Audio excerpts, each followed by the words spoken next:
या ऑनलाईन क्लासमध्ये सर्व BA-TY मधील 6व्या सेमिस्टरमधील विद्यार्थ्यांचं या ठिकाणी स्वागत करतो. विद्यार्थी मित्र हो, आजच्या तासाला आपल्याला आपलं प्रकरण 2 मधील 2.4 हा सब टॉपिक आपल्याला या ठिकाणी पाहायचा आहे.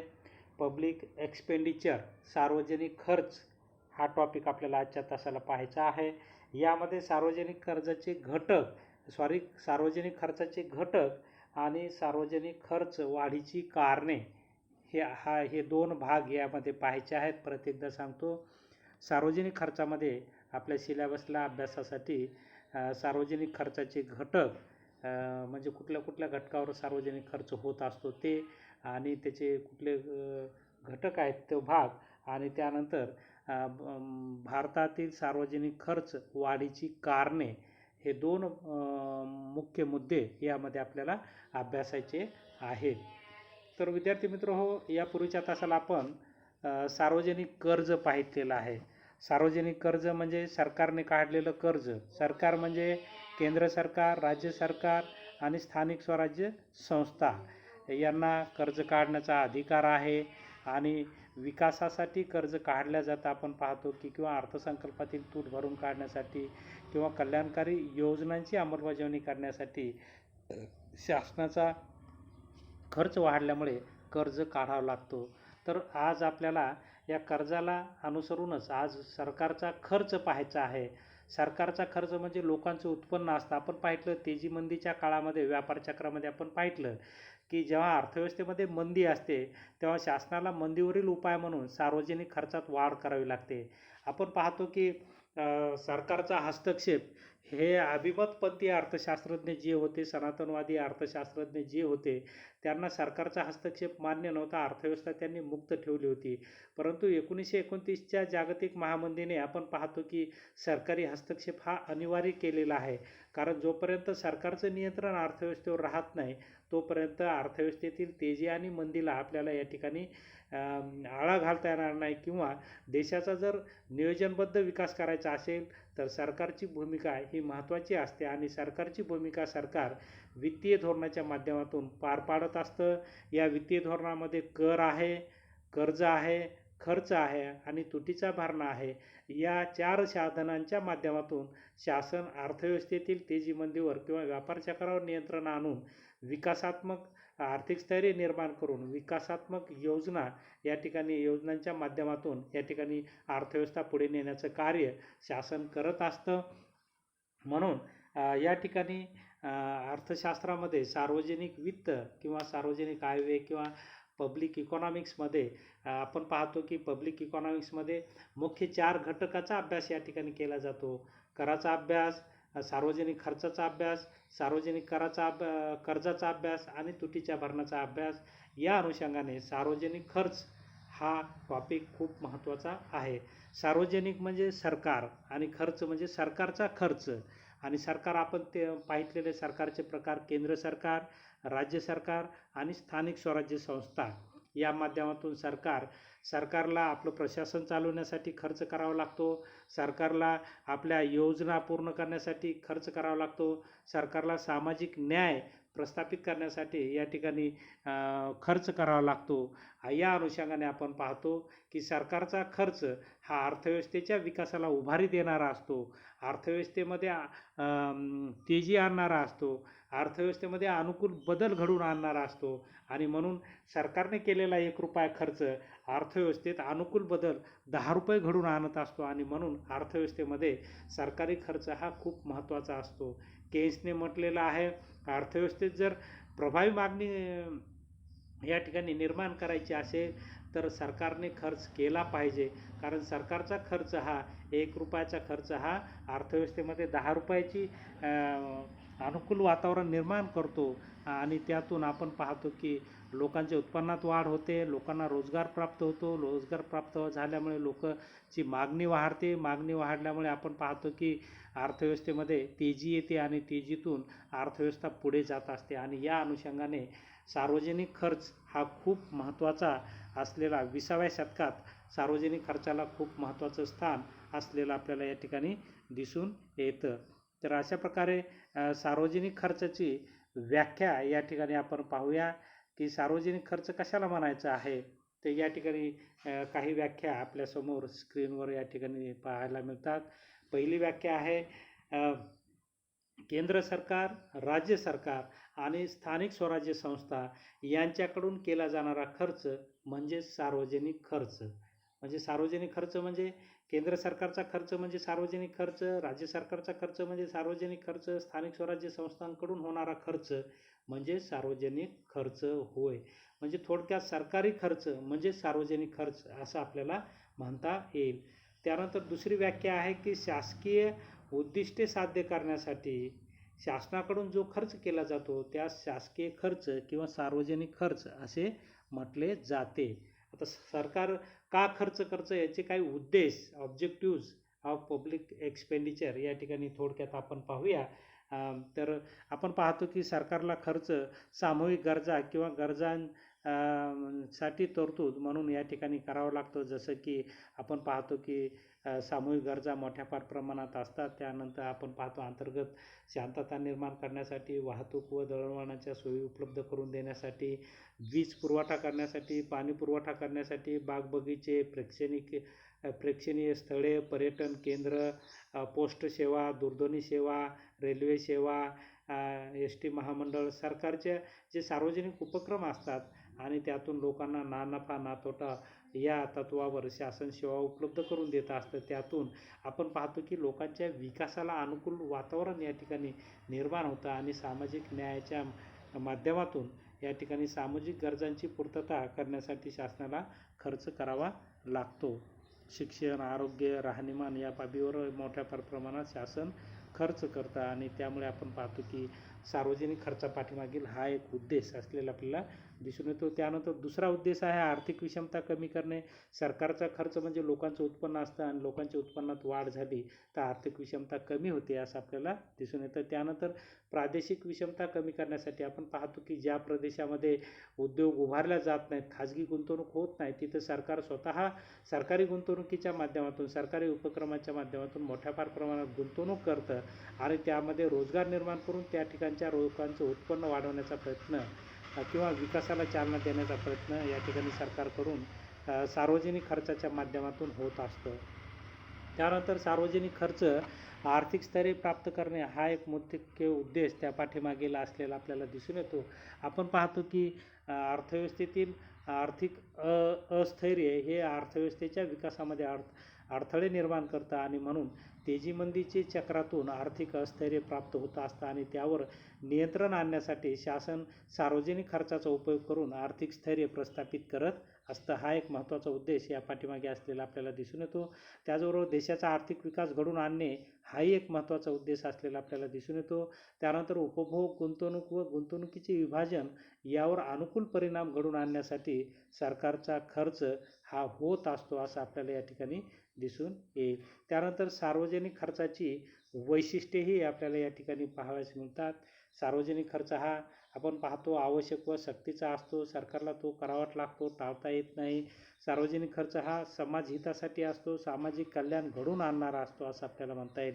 सार्वजनिक खर्चातून आपण पाहतो की शिक्षण, आरोग्य, वृद्धापकाळाची तरतूद, संरक्षण, वाहतूक, दळणवळण या क्षेत्राच्या विकासासाठी आवश्यक असतो. त्यानंतर सार्वजनिक खर्च आवश्यक बाबींवर केला तर अनावश्यक बाबींवर या ठिकाणी टाळला तर आवश्यक बाबींवर करून राष्ट्राचा विकास घडवून आणता येतो. त्यानंतर सार्वजनिक खर्चात दिवसेंदिवस वाढही होत आहे. आता सार्वजनिक खर्चाची तत्त्वे या ठिकाणी दिलेली प्रिन्सिपल्स ऑफ पब्लिक एक्सपेंडिचर्स. सार्वजनिक खर्चाची तत्त्वे या ठिकाणी आपल्याला पाहता येते की सरकार सार्वजनिक खर्च करत असताना ही तत्त्वे लक्षात घेत असतं. त्यामध्ये पहिलं तत्त्व आहे की महत्तम सामाजिक लाभ. सरकारच्या खर्चाचा लोकांना जास्तीत जास्त लाभ झाला पाहिजे, हे एक महत्त्वाचं तत्त्व असलेलं आपल्याला दिसून येतं. दुसरं तत्त्व या ठिकाणी आपल्याला सांगता येईल की सार्वजनिक खर्च करत असताना काटकसर झाली पाहिजे. नाहीतर सरकारचं उत्पन्न आहे आणि कशावरही खर्च करा. जिथे लाभ मिळतो त्या ठिकाणी उत्पादक कार्यामध्ये जर खर्च केला आणि लोकांना मदतीच्या अनुषंगाने लोकांची उत्पादक शक्ती निर्माण होण्याच्या अनुषंगाने जर खर्च केला तर निश्चितच तो खर्च योग्य असतो, देशाच्या विकासाला अनुकूल वातावरण निर्माण करणारा असतो. आणि म्हणून खर्चामध्ये काटकसर असावी, म्हणजे उत्पन्नापेक्षा जास्तीचा खर्च असू नये असं आपल्याला या ठिकाणी दिसून येतं. त्यानंतर शिल्लकीचे किंवा वाढाव्याचे अंदाजपत्रक आपण पाहतो की शिल्लकीचं अंदाजपत्रक आणि किंवा वाढाव्याचं अंदाजपत्रक हे जरी तत्त्व असलं तरी आज आपण पाहतो तुटीच्या अंदाजपत्रकाचा आधार घेऊन या ठिकाणी आधुनिक अर्थव्यवस्थेमध्ये आपण पाहतो की सरकार खर्च मोठ्या प्रमाणात करत असतं. त्यानंतर मान्यतेचे तत्त्व लोकशाही असल्यामुळे सरकारची मंत्रिमंडळाची मान्यता या खर्चाला घ्यावी लागते. त्यानंतर लवचिकतेचं तत्त्व ह्या खर्चामध्ये असतं. सार्वजनिक खर्च हे लवचिक असतं, ज्या ठिकाणी आवश्यक, जसं की आता पाहतो आपण कोविड महामारी आली आणि यामध्ये सरकारचा खर्च आता वाढत आहे.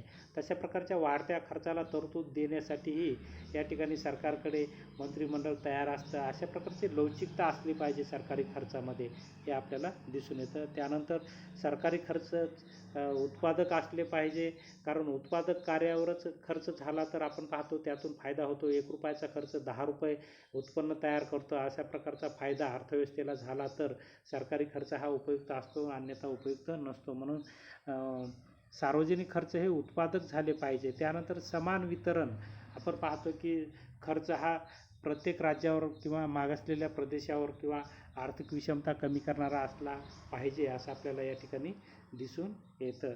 त्यानंतर समन्वयाचे तत्त्व आपण पाहतो की केंद्र सरकार, राज्य सरकार, स्थानिक स्वराज्य संस्था या तिन्ही पातळ्यावर सरकारी खर्च हा होत असतो आणि यांच्यामध्ये जर समन्वय असेल तर खर्चाचा उत्पादक कारणासाठी किंवा सरकारचे खर्चाचे लाभ या ठिकाणी जास्त प्राप्त होतात, तो खर्च लाभदायक ठरतो. समन्वय नसेल तर लाभदायक ठरत नाही. म्हणून महत्त्वाचं तत्त्व हे समन्वयाचं तत्त्व असल्याचं दिसून येतं. त्यानंतर सोयीचं तत्त्व की सोयीनुसार, लोकांच्या सोयीनुसार खर्च झाला पाहिजे किंवा जिथं अडचण आहे त्यावरच खर्च झाला पाहिजे, नाहीतर कुठल्याही गोष्टीवर खर्च केला तर पैसा पुरणार नाही. आणि त्यामुळे सोयीचं तत्त्व या ठिकाणी महत्त्वाचं असलेलं आपल्याला दिसून येतं. त्यानंतर खर्चाचे वर्गीकरण किंवा प्रकार या ठिकाणी आपल्याला पाहायला मिळतात. क्लासिफिकेशन किंवा टाईप्स ऑफ पब्लिक एक्सपेंडिचर. तर सार्वजनिक खर्चाचे मुख्य 2 प्रकार या ठिकाणी पाहायला मिळतात.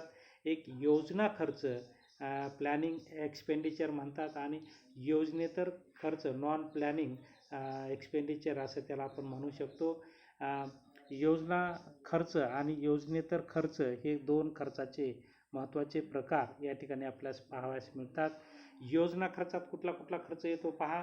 योजना खर्चामध्ये कृषी व कृषीशी संबंधित व्यवहार, ग्रामीण विकास, जलसिंचन, उद्योग, वाहतूक, दळणवळण, विज्ञान, तंत्रज्ञान, पर्यावरण, पूरनियंत्रण, सामाजिक सोयी सुविधा, शिक्षण, आरोग्य, महिला व बालकल्याण इत्यादी खर्चाचा योजना खर्चामध्ये समावेश होत असतो. तर योजनेतर खर्चामध्ये पहा, योजनेतर खर्चामध्ये जे कर्ज घेतलं त्या कर्जावरील व्याज असतं, त्या व्याजाचा समावेश होतो. संरक्षणावरील महसुली खर्च, भांडवली खर्च, अर्थसहाय्य सबसिडी ज्याला आपण म्हणतो, निवृत्ती वेतन असेल, पोलीस यंत्रणा असेल, नैसर्गिक आपत्ती असेल, त्यानंतर अनुदाने असतील, राज्य व केंद्र शासनाच्या केंद्रशासित प्रदेशाला दिलेली अनुदाने असतील, आर्थिक सेवा, सामाजिक सेवा, सामान्य सेवा, पोस्ट खाते, केंद्र शासित प्रदेशाचा खर्च, राज्यांना कर्ज, सार्वजनिक उपक्रमांना कर्ज, विदेशी सरकारला कर्ज इत्यादीवरील खर्चाचा समावेश योजनेतर खर्चात केला जातो. तर याला योजनेतर खर्च असं म्हणतात. त्यानंतर तिसरा प्रकार आपल्याला या ठिकाणी पाहायला मिळतो, महसुली खर्च किंवा आणि भांडवली खर्च. हे 2 खर्चाचे प्रकार या ठिकाणी पाहायला मिळतात. भारताच्या अंदाजपत्रकाचे 2 भागात विभाजन होते, एक महसुली भागात आणि दुसरं भांडवली भागात. तर पहा, महसुली खात्यात काय येतं आणि भांडवली खाते, महसुली खाते आणि भांडवली खाते असे 2 भागात अर्थसंकल्पाचं विभाजन होत असतं आणि त्यानुसार आपल्याला या ठिकाणी शासन खर्चाची तरतूद करत असतं. आता महसुली म्हणजे उत्पन्नावरील खर्च. महसुली खर्चाला चालू खर्च असे म्हणतात. पहा, चालू खर्च कशाला म्हणायचं? महसुली खर्चाला चालू खर्च म्हणतात. महसुली खर्च म्हणजे असा खर्च की ज्या खर्चामुळे देशाच्या मालमत्तेत कोणतीही वाढ होत नाही किंवा सरकारची देणी समाप्त होत नाही. महसुली खर्च हा सरकारच्या दैनंदिन बाबींवर होणारा खर्च असतो. महसुली खर्चाचे योजना व योजनेतर खर्च असे 2 प्रकारात वर्गीकरण केले जाते. केंद्र सरकारच्या योजना महसुली खर्चात कृषी व कृषीविषयक संबंधित व्यवहार, ग्रामीण विकास, जलसिंचन, पूर नियंत्रण, ऊर्जा, उद्योग व खनिज, वाहतूक, दळणवळण, विज्ञान, तंत्रज्ञान, पर्यावरण, सामान्य व सामाजिक सेवा, शिक्षण, आरोग्य इत्यादीवरील चालू खर्चाचा समावेश होतो. तर योजनेतर खर्चामध्ये योजनेतर महसुली खर्चात व्याज, संरक्षण, अनुदान, निवृत्तीवेतन, पोलीस, अर्थसहाय्य, नैसर्गिक आपत्ती निवारण खर्च इत्यादीचा योजनेतर खर्चामध्ये महसुली खर्च म्हणून समाविष्ट केला जातो. तर भांडवली खर्चाचं मध्ये आपण पाहूया योजना आणि योजनेतर खर्च. भांडवली खर्च म्हणजे असा खर्च की ज्यामुळे देशाच्या मालमत्तेत वाढ होते. पहा, महसूल खर्चामुळे देशाच्या मालमत्तेत वाढ होत नाही, तर भांडवली खर्चामुळे देशाच्या मालमत्तेत वाढ होते. सरकारची देणी कमी होतात. भांडवली खर्चाचा संबंध दीर्घकाळाशी येतो. तर तो तिकडा महसुली खर्च अल्पकालीन असतो. तर भांडवली खर्च हा दीर्घकालीन असतो. महसुली खर्चामुळे देशाचा विकास घडून येत नाही, तर भांडवली खर्चामुळे देशाचा विकास घडून येतो. भांडवली खर्चाचे योजना खर्च व योजनेतर खर्च असे 2 प्रकारात वर्गीकरण करता येते. योजना खर्चात केंद्र सरकारच्या विविध विकासात्मक योजना, राज्य सरकारांना विकासात्मक योजनांसाठी दिलेले अनुदान, मदत इत्यादींचा समावेश केला जातो. तर योजनेतर खर्चात भांडवली संरक्षण खर्च, सार्वजनिक उपक्रमांना कर्ज, राज्यांना कर्ज, विदेशी सरकारला कर्ज इत्यादींचा समावेश त्यामध्ये झालेला आपल्याला दिसून येतो. आता सर्वात महत्त्वाचा मुद्दा म्हणजे सार्वजनिक खर्च वाढीची कारणे, causes of increasing public expenditure. म्हणजे सरकारचा खर्च का वाढत आहे त्या मागे अनेक कारणं आहेत. त्यामध्ये पहिलं कारण आहे लोकसंख्या वाढ. जेवढी लोकसंख्या जास्त तेवढा खर्च जास्त. कारण आपण पाहतो की लोकसंख्या कल्याणकारी योजनांची अंमलबजावणी करावी लागते, त्यामध्ये लाभधारकांची संख्या वाढते आणि त्यामुळे विविध योजनांवर सरकारला मोठ्या प्रमाणात खर्च करावा लागतो. जसं की जीवनावश्यक वस्तूंचा पुरवठा, शिक्षण, आरोग्य, पाणी पुरवठा, वीज पुरवठा, स्वच्छता, संरक्षण या बाबीवर मोठ्या प्रमाणात खर्च करावा लागतो. आता आपण पाहतो की कोविड महामारीमुळे लोकसंख्या जास्त असल्यामुळे शासकीय आरोग्य सुविधा कमी पडली, म्हणून खाजगी आरोग्य सुविधेचा आधार घ्यावा लागला. तर अशा प्रकारे अतिरिक्त लोकसंख्या असल्यामुळे यंत्रणेवर ताण येतो आणि त्यातून खर्च वाढतो असं आपल्याला म्हणता येईल. त्यानंतर किंमत पातळीत वाढ. आपण पाहतो की वस्तूंच्या किमतीत वाढ झाली तर आपण पाहतो की सरकारला तेवढं अनुदान द्यावं लागतं किंवा त्यासाठी वस्तू आयात करावी लागते किंवा तेवढं आपण पाहतो की नुकसान भरपाई द्यावी लागते किंवा त्यानुसार वेतन आणि भत्ते हे निश्चित होत असतात आणि म्हणून किंमत वाढ ही सरकारचा खर्च घडून आणते असं आपल्याला म्हणता येईल. त्यानंतर घटक राज्यांचा वाढता खर्च. आपण पाहतो की दिवसेंदिवस राज्य सरकारांचा खर्च वाढत आहे. कल्याणकारी राज्याच्या निर्मितीमुळे राज्य सरकारच्या खर्चात मोठ्या प्रमाणात वाढ होत आहे. विकासही आता मोठ्या प्रमाणात केला जात आहे आणि त्यामुळे अंतर्गत शांतता असेल, सुव्यवस्था असेल यावरही मोठ्या प्रमाणात राज्य सरकारला खर्च करावा लागतो आणि राज्य सरकारला मदत करणे हे सरकारचं कर्तव्य असतं आणि यातून मोठ्या प्रमाणात खर्च वाढत आहे.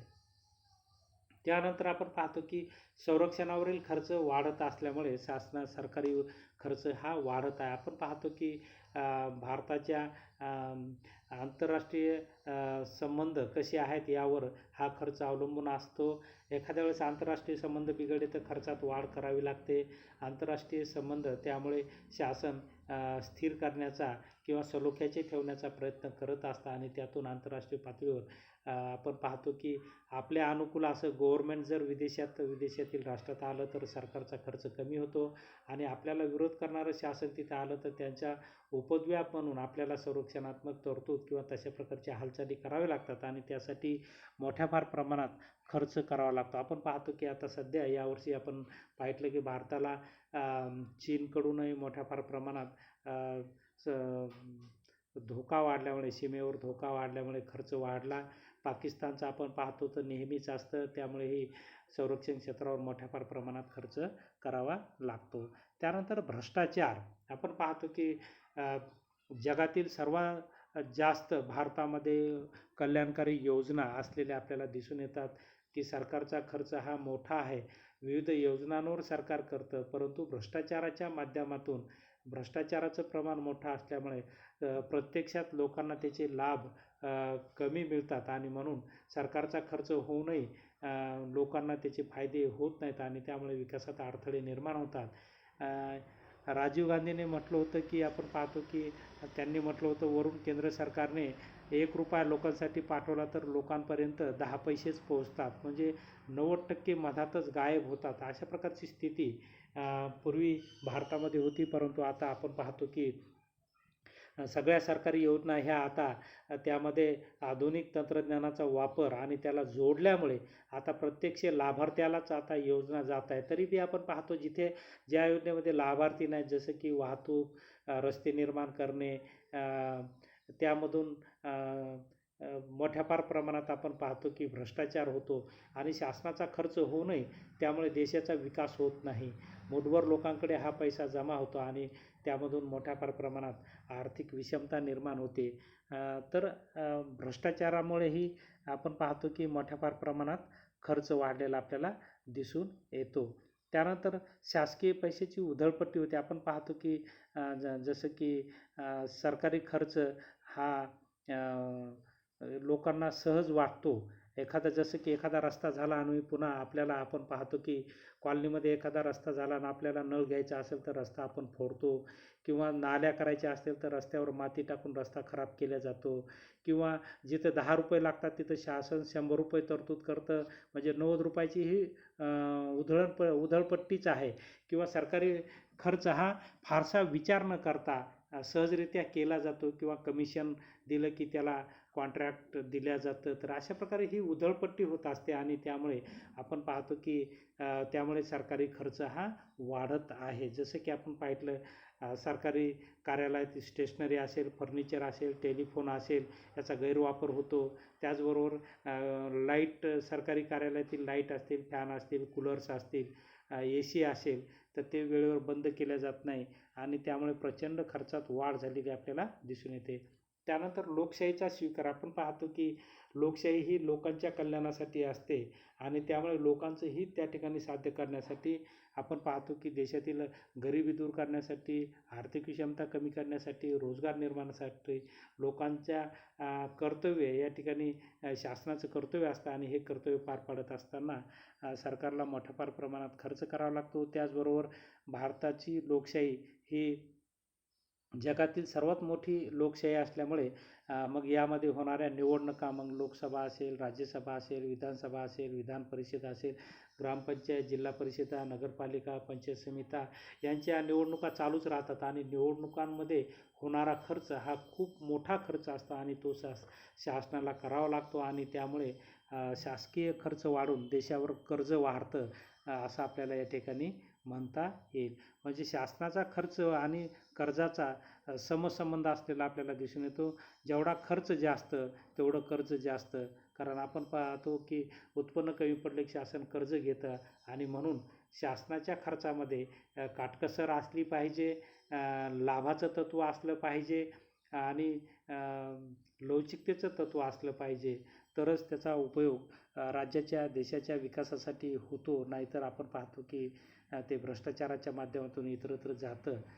त्यानंतर अनुदानात वाढ. आपण पाहतो की दिवसेंदिवस अनुदानात वाढ होत असल्यामुळे शासनाचा खर्च वाढत आहे आणि त्यामुळे आपण पाहतो की जागतिकीकरणाच्या लाटेमध्ये अनुदानावर नियंत्रण आणणे हे WTOचं उद्देश आहे, परंतु लोकशाही आणि कल्याणकारी राज्य भारत असल्यामुळे अनुदान आणखी तेवढं म्हणावं तेवढं कमी झालेलं नाही. त्यानंतर सार्वजनिक कर्जावरील वाढते व्याज. आपण पाहतो की खर्चात वाढ. आपण पाहतो की सरकारचं 1 रुपया उत्पन्नामधून 25 पैसे हे सार्वजनिक कर्जावरील व्याज देण्यामध्ये जातात. म्हणजे सरकारला उत्पन्नाचा कितवा भाग मिळतो? 75% खर्च या ठिकाणी उत्पन्न खर्च करण्यास मिळतं. 25% उत्पन्न हे कर्जावरील व्याज फेडण्यामध्ये जातं आणि त्यामुळे आपण पाहतो की उत्पन्न कमी पडतं आणि म्हणून सार्वजनिक कर्जावरील व्याज हे सार्वजनिक खर्च वाढवण्याचं मुख्य कारण असलेलं आपल्याला दिसून येतं. त्यानंतर प्रशासकीय यंत्रणेवरील ताण किंवा विस्तार. आज आपण पाहतो संपूर्ण देशामध्ये प्रशासकीय यंत्रणा विविध कार्यालयाच्या माध्यमातून स्थापन झालेली आहे. कार्यकर्ते आणि त्यांच्या वेतनावर, भत्त्यावर मोठ्या प्रमाणात खर्च करावा लागतो आणि त्यामुळे सरकारचा खर्च वाढतो. आज आपण पाहतो की साधारणपणे सरकारचा खर्च ह्या कर्मचाऱ्यांच्या वेतनावर 60% झालेला आपल्याला दिसून येतो आणि 40%च हा विकासासाठी खर्च उत्पन्नाचा भाग मिळतो आणि मग अनुत्पादक खर्चाचं प्रमाण जास्त आहे आणि उत्पादक खर्चाचं प्रमाण कमी आहे. त्यामुळे विकासासाठी खर्च शासनाला मोठ्या प्रमाणात पैसा उपलब्ध होत नाही. म्हणून या ठिकाणी प्रशासन करत असताना जर तंत्रज्ञानाचा वापर केला तर निश्चितच प्रशासनावरील खर्च कमी होऊन या ठिकाणी विकासासाठी खर्च आपल्याला तरतूद वाढेल असं या ठिकाणी म्हणता येईल. तर अशा प्रकारे सार्वजनिक वाढीची कारणे आपल्याला या ठिकाणी पाहावयास मिळतात. त्याचबरोबर